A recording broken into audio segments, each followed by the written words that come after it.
Ladies and gentlemen, Martin Scorsese.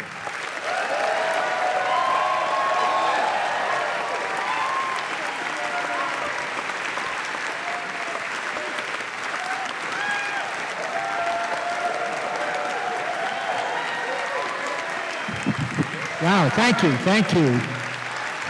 Thank you so much, thank you, thank you. Whoa, wonderful introduction there. Here we are. Look, it's an honor to be here with you, particularly here in the Chinese theater, this great house of history for the movies. It plays itself in many movies, Singin' in the Rain and Blazing Saddles, and of course, The Aviator, which leads me, because I want to go quickly through this, to Howard Hughes and Scarface.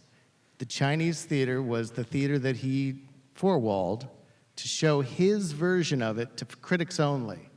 And so right here on this ground, it was Howard Hughes that created this great kind of, movement in gangster history that got it rolling. So let's go to those early years. Scarface, The Public Enemy, and Little Caesar, those great 30s gangster films. And then the evolution of that genre across time, including your own indelible impact, Goodfellas, Casino, The Departed, and more. And now they're here tonight to see this next chapter, which has its roots in this, but it's far bigger. What was it about this story that you said, this is the one I'm going to tell? Well, I think when you talk about the early 30s pre-code gangster genre, I think the ones that made the biggest impression on me was Public Enemy. That is still uncompromising, a kind of elegant brutality to the way it's made, and the extraordinary performance of Jimmy Cagney just bouncing out of the screen. It's amazing. But, and also an interesting film because it's no score. It's pretty much what I do in my pictures. There's no score. All the music is source music, including I'm Forever Blowing Bubbles, all of that. All the music is either coming from a band or from a radio. And it's a film that has really stood the test of time. I prefer it to Little Caesar, and Scarface is a masterpiece, but we didn't see that until the 1970s because the prints were, they weren't available from the Hughes estate, I guess. But I think in terms of me making Irishman, after all this time, one could think of the genre, the gangster genre, reaching another level with The Roaring Twenties, which is a film that was a big influence on me. You see it in Casino, you see it in Mean Streets. Then building to, in a sense, what Raoul Walsh and Jimmy Cagney talked about when they did White Heat. They didn't know what else to do. They said, well what are we going to do with this? We've done this genre before. And he said, let's make Cody a complete madman. And there you have that incredible ending, with Mom, look, Mom, top of the world. And so in a funny way, that kind of ended. The gangster genre ended there in 1949, I think it was. Which, when I got to start make films, we weren't making, movies. We were making films about, from another way, that we were not out of a studio system. They were independent films, and they were about the life around us. And so, in not even in an ironic way, they were like home movies. Not everybody's family, of course, but they're like home movies. And my mother's in them, my friends, people I grew up with. But I just thought it would be interesting. My father liked those films a lot. He would say, but they can't really show that. They couldn't do that. And he would tell me stories of things that happened. And he said, but they can never make a film of that. And then I thought, well, why can't they? Why can't I? Because I'm not part of that system. Movies had changed by, the ability to get films made late 50s, early 60s, thanks to the new American cinema, the avant-garde, the lightweight equipment, John Cassavetes, Shirley Clark. By that point, you could do anything, really. It depended if you had anything to say. And so I looked first around where I grew up, and out of that came ultimately Mean Streets. But this one, The Irish, having gone through that whole journey, so to speak, all the way up into Casino, because Departed is a little different. It's in Boston, and it's culturally different. And so for me, it's really Goodfellas Casino. And so beyond that, what could we do with this material? So when De Niro, Eric Roth had written The Good Shepherd, and Bob was going to direct it. And we were talking about doing a project together, and he came up with this idea. We were actually talking about this project going way back to 1980s, the early 80s. It started with, and I mentioned it last night, it started with wanting to make a remake, not a remake, but our version of The Bad and the Beautiful, and 2 Weeks in Another Town, the sequel, with Kirk Douglas and Minnelli's film. And we really were obsessed with those films. And ultimately, we had a number of people work on them. I remember Richard Price tried, Paul Schrader, I tried, and we couldn't come to grips with it, really. And during that time, Bob sort of grew one way and I grew another. We found ourselves in different poles, in a way. And we kept trying to come back together to see if there was something else we could do besides King of Comedy. And out of that came Goodfellas and Casino, but again, there was a similar genre. So we wanted to go further. And we had given up finally on the idea of our version of our Hollywood existence, so to speak. And how time, it was about time. It was about us looking back in our whole lives in the 60s and 70s in Hollywood and in cinema. And so that issue of the time, that element of time, stayed with us. And when Eric gave him this book, I Heard You Paint Houses, Frank, the character of Frank Sheeran, Bob came to me and he said, he gave it to me as research for this other movie we were thinking of making. And he said, but this might be better. And he started to explain Frank Sheeran to me, this character, this kind of a hitman or confidant, bodyguard, union president. He started to talk about him, and when he couldn't really finish it because he was too emotionally involved. And then I realized that, well, maybe this is where we have to go. Maybe this gives us the opportunity not to do another picture in the same vein, so to speak, with no further depth. But maybe we could find a depth with this. What is it? And it turns out just to be us. Meaning life. We're 75, 76 years old now. You look back. You think about the things you did in your life or the things you wish you wouldn't have or have done. Are there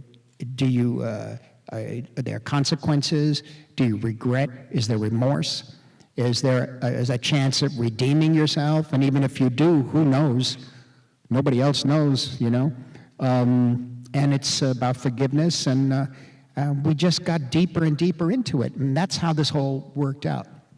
You've actually illuminated this kind of collaborative process that you traveled together with Mr. De Niro. Here's The Irishman by the numbers, by the way, because the sense of history in this film on the screen is palpable, and so is the sense of camaraderie. These are the numbers. And these are the only films that you've directed. You've collaborated with Robert De Niro 9 times, Harvey Keitel 6 times, Joe Pesci 4 times, and even more interesting is behind the camera. Bob Shaw, your production designer, 4 films. Rodrigo Prieto, the cinematographer, 5 films. 7 films with Sandy Powell, the costume designer. Robbie Robertson, 9 films with the music. Your producer, Emma Tillinger-Koskoff, 15 films. Casting director, Ellen Lewis, 20 films. And I'm ready? Thelma Schoonmaker. You've met. Yeah. 29 films that you've worked with together. Yeah, well, yeah, that's... So tell us about trust. It's all about trust. That's all it is. They have to have some talent.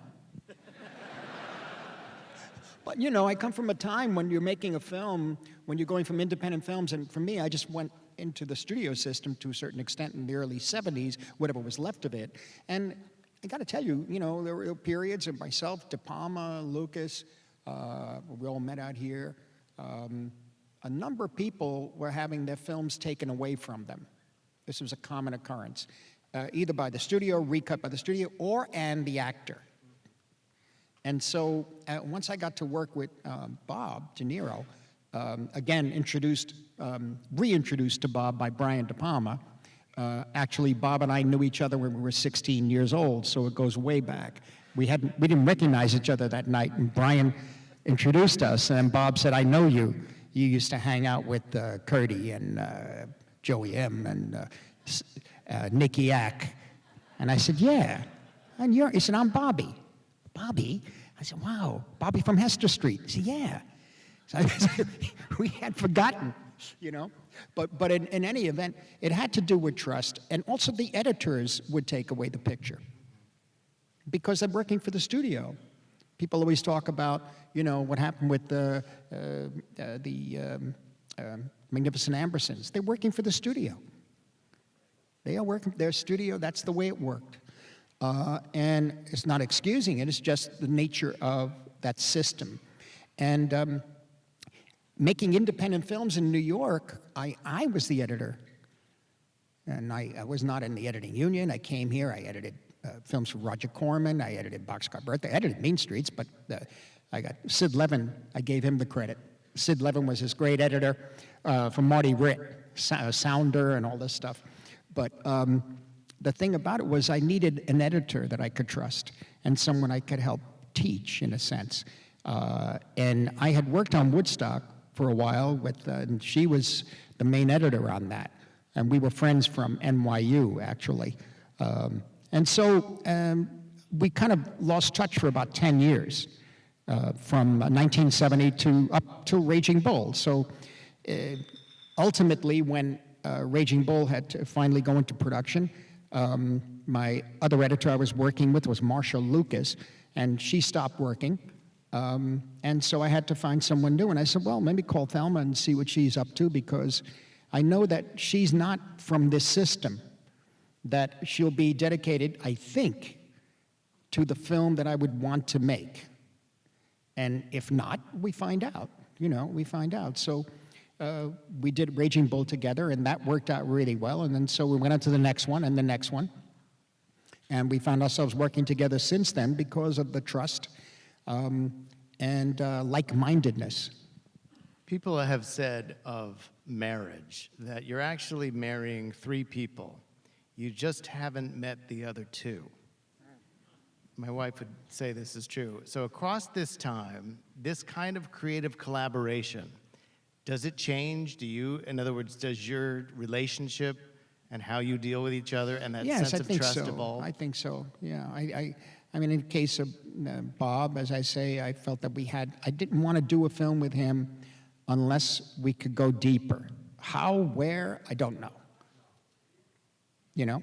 So that was the key. Now, in terms of Thelma, working with her, or Rodrigo at this point, I mean, Thelma, it's like she understands the style and the editing structures that I compose and draw pictures with, and also understands, or at least tries to understand, what I'm trying to do if it's different from what we did before. Now, there is somebody new on this list who's an actor named Alfredo James Pacino that you had not worked with before. Huh? Now, is that like you're inviting somebody new to the party? Were you nervous when he showed up? Like, is that going to, is the chemistry going to work? Again said, oh, Al will do Jimmy Hoffa. I said, Bob's going to, I don't know, really? I said, do you think he would? He said, yeah, I think so. I said, you know, there have been other people who've done Jimmy Hoffa. Jack Nicholson's is wonderful in Danny's film, Danny DeVito. And the other part was definitely for Joe. That was something, I said, I don't think Joe will want to do it because he'll feel it's the same milieu, the same world, and he doesn't understand unless he's explained to that it's a very, very different kind of character for him. And eventually, he appeared to listen. You know, he actually showed up to a meeting and he listened. That's about it. And so, you know, we just let that go, and things slowly worked its way around. But with Al, I said, and Bob is really great at this, because he says, I said, but you know, I've been wanting to work with Al for years. I first met him in 1970. Francis Coppola introduced me to him. Then he's in Godfather 1 and 2, and he's in the stratosphere. And I was still making films with my friends, you know. And so it was not approachable, Lumet and Pollock and so many of Schatzberg. So for me, Al was always something unreachable. We always talked, we always met, and even tried to make a film in the 80s on Modigliani, but couldn't get the financing for it. And so I said, but what's he like to work with? And he's, you know, and he does all this stuff. He's on stage a lot. He makes his own films, etc. And I said, well, what's he like to work with? And Bob said, oh, he's great. You'll see. I said, well, does he like? He said, no, he's great. It's good. I said, but does he like? I said, he's great. Great. You'll see. So I thought, and what I realized, what happens in this, I don't want to give a lot away, but the thing about it is that I think what you see in the film is their relationship as actors, as friends, over the past 40, 45 years. There's something magical that happens there. There is. I've been told we're going to wrap things up. It's a long movie, guys. You got to really. I want you to. You're going to be on a big screen. It's nice. It is worthy of the big screen. But before we go,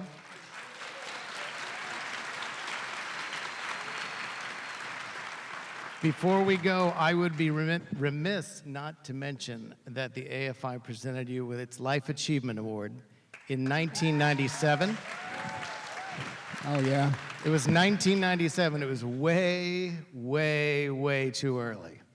In fact, you may be the first person, if you keep going like this, to receive the second Life Achievement Award. Oh, wow. Now, driving into work today, I was thinking, and this is not a true spoiler, but there is a character who is Don Rickles in the film tonight. And I was remembering Don's magical tribute to you that night. Oh, yes. And I thought because your family was there, the cast of The Irishman was there, even though it was 22 years ago. I thought we should just play a minute and a half of the real Don Rickles. Oh, God. Here, all right, and share it with these people in the dark. Go ahead.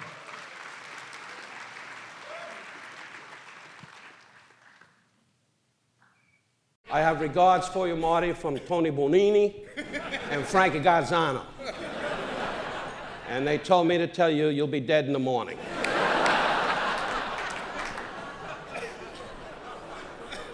Marty, when we see all the films you did, none of them were great. None of them. I look around the room and I realize now, aside from Clint Eastwood, I'm the biggest name here.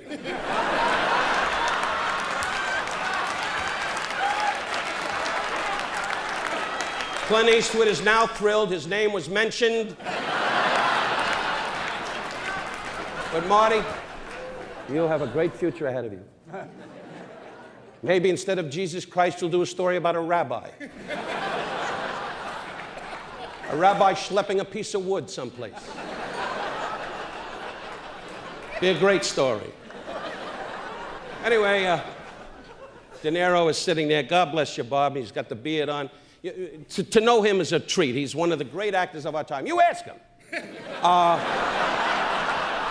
ask him. He'll tell you. But Marty, from my heart, on behalf of my wife, Barbara, and I, being part of Casino was a great treat. It was a Cadillac. You are a Cadillac. To me, that is the top of the industry. Wherever your wonderful mother is, who I loved and adored, as certainly you did in your family, she's watching and smiling on you. God give you the great strength and courage to continue your great work. You are special. Never forget that. You are special. God bless you, and I love you. That's great. And so, Don Rickles' blessing came true, that God gave you the courage and strength to continue great work, as you will see with The Irishman tonight. Well, I hope you, I mean, it's kind of a big build-up. Just try to relax and enjoy it if you can, you know? Thank you. Thank you so much, everybody. Thank you.